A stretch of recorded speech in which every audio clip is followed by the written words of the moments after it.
Well, for the first time in U.S. history, President Trump includes a bold and detailed chapter in the budget on curbing waste.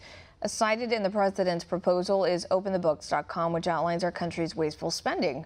One America's Caitlin Sinclair speaks to the CEO of that organization to learn more. Take a look.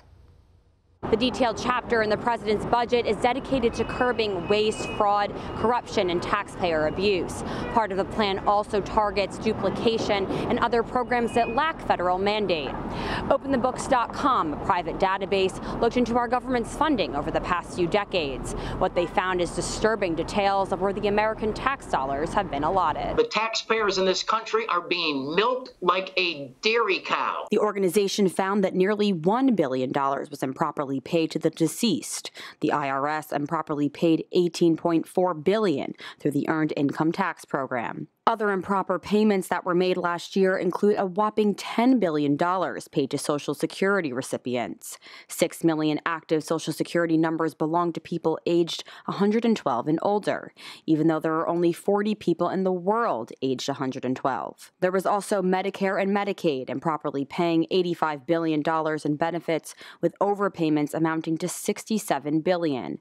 Medicare admits to $31 billion in overpayment. The largest federal agencies, including Medicaid and Medicare, they have an abject lack of basic in-house financial accounting controls. The president's a businessman, and he wants to institute those controls, and it's about time. We found the Pentagon spent $1 million on PBR, the Professional Bull Riders Association. They bought a $9,300 club leather chair. They spent $4.6 million on lobster tail and snow crab.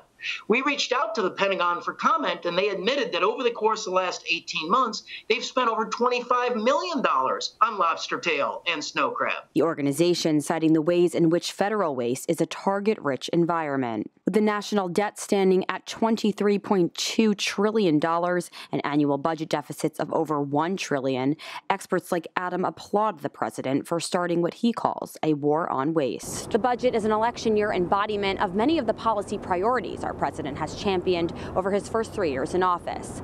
We are reminded that wasteful spending is, of course, a bipartisan issue. Caitlin Sinclair, One American News, New York. Want to see more